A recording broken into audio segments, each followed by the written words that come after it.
93 lang po yun. Okay lang, okay Okay lang. lang po. Yep. Okay. Lako lang po. Thank you. Welcome.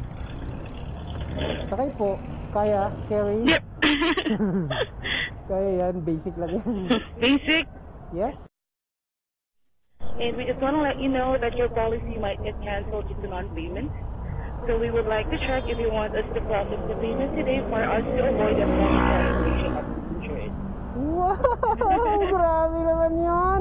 Parang lang na, no? Naririnig ko sa ano yun, ma'am. Sa Saan? TV. O kaya sa mga cellphone. Grabe naman yan! Grabe yan. Wow, galing mo Actually, naman, ang isa sa pinaka-gusto kong maging work. Alam mo sa airport, yung calling the attention of all the passengers na gano'n. Oo. Kasi hindi ko alam kung paano ma-achieve yung gano'ng work. Pero ang galing ang ganda. Ganun pala yun.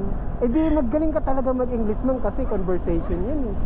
No? Sakto lang. Kasi sa call center naman, kasi karamihan naman ngayon, it doesn't matter kung talagang fluent ka o hindi as long as may intindihan ka ng customer. Kasi usually kasi hindi naman din kasi native English yung kausap. Meron kasi mga ibang bansa din na doon lang nagsistay. So, ang importante lang, maintindihan mo and ma-deliver mo ng maayos yung gusto mong iparating sa kanila. Kaya marami ngayon na parang mapaghihinaan ng loob kasi usually sila ma-fluent mag-English. Hindi naman ganun ka si call center. Tsaka wala namang discrimination si call center. Galing Tagal na ka dyan, ma'am. Matagal ka na po dyan. Yan sa company na yan, 1 year na ako. Pero galing na ako sa ibang companies and naging manager na ako sa ibang company. Galing mo naman. Ibig sabihin, malaki na sahod mo, ma'am. Uy, sakto lang. Sakto lang. Sakto lang. Malaki siya for mga dalaga. Dalaga. Siguro.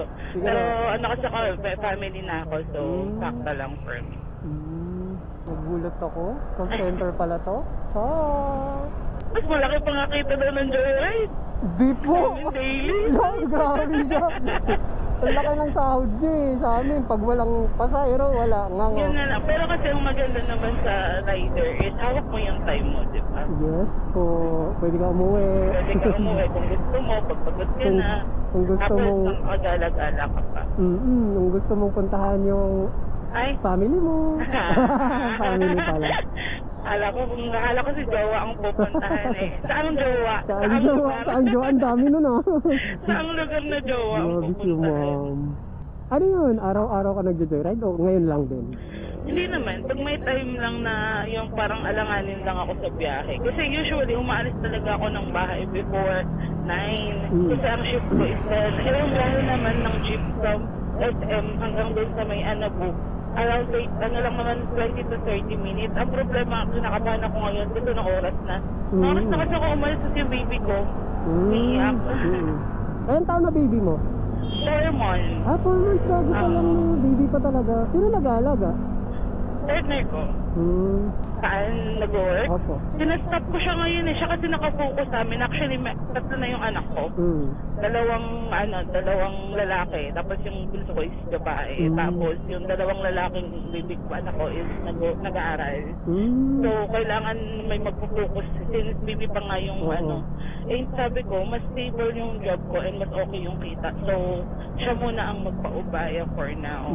Habang kasi mas mahirap naman na yung baby ko is ipaalaga namin sa iba.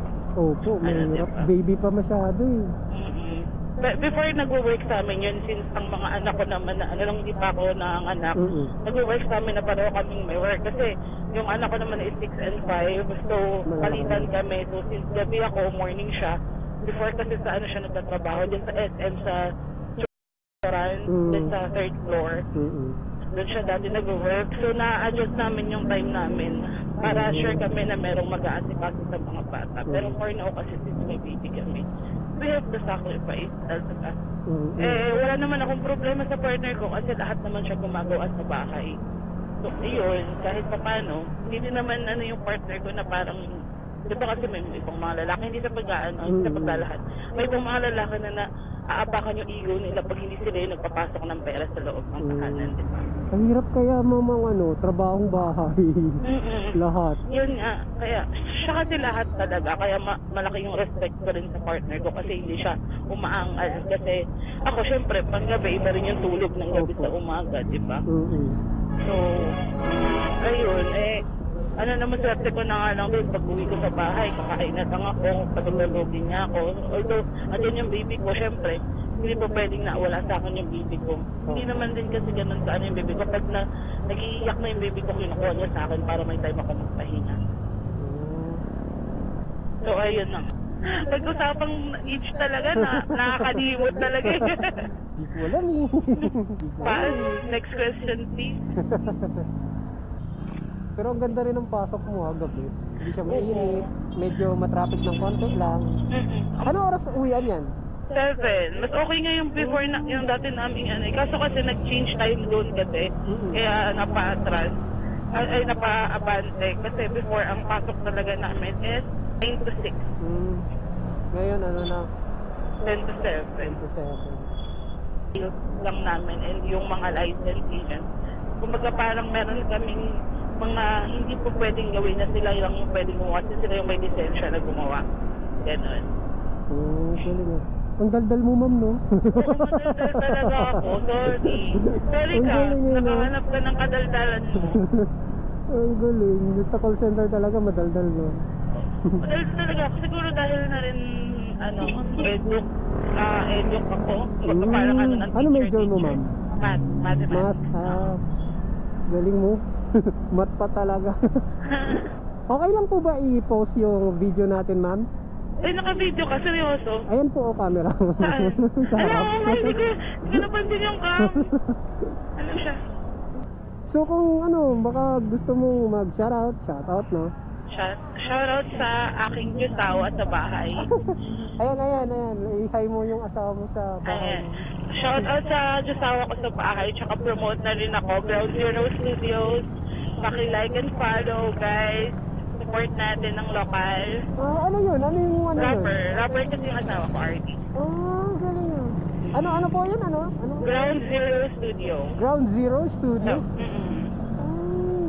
Sa TikTok, YouTube and Facebook. Galing. Asawa ko kasi siya, rapper siya, artist. So yun yung may hawak sa kanila. Okay. Ground Galing, Zero. Parang naririnig ko yan, Ground Zero. Parang dito sa Cavite yan, Hindi. Siya, QC siya. Pero, Parang naririnig ko yan. Parang interesting yan, Teka, i-search natin yan. Mga rap. If you know, Hindi, naririnig ko nga yan. Ground Zero. If kilala mo sila, God Coach, Dan B, yan, mga nakasama nila. Okay nga. Naririnig ko na nga yan. Galing. Lupit pala ng asawa mo, hindi na magtrabaho Naman, starting pa lang naman din yung sa kanila. Kasi tinutulungan din naman siya nung may hawak sa kanila na mag-boom as an individual artist. Tama po. Rolling ka pala, rolling. Hindi ako aware. Akala ko kanina, lang, lang, sabi mo hindi ka nag-vlog ngayon Pero alam ko, nagulat kasi ako sa nagulat ako sa pagsagot mo. Patay call center to. Hello, good evening. Patay. Call center ito. Joyride po, ma'am. Saan po kayo? Matigilan. At sa ganda ng boses mo sa telepono parang parang modulated. Napaka-amo. Oo. Naku, kunwari lang yan. Kunwari lang maamo yung boses kasi tigilan yung trabaho. Galing mo naman. Ilan taon ka na, ma'am? 27. Ay, mas matanda pa ako sa'yo. Ay, sorry, ano ba yan? Diba? Ay, pag-usapang age nga pala, dapat next question. Ay, yabang ko, no? Palibasa kasi alam kong 12 years old na yung panganay mo. Diba, 27 yung partner ko, sino matanda sa inyo? Secret! Kala, huhulihin mo ako, Ano ba naman yan? Don't me! Ayaw, nahuli. No. Sabay ganun, no? Sampo? Dito lang. Dito lang po? Yes. Bilis naman. Dito na lang pala tayo. Thank you so much. Thank you po. Bye-bye ka muna, ma'am. Right, Bye-bye ka muna doon. Bye-bye po! Thank you, ma'am. Thank you.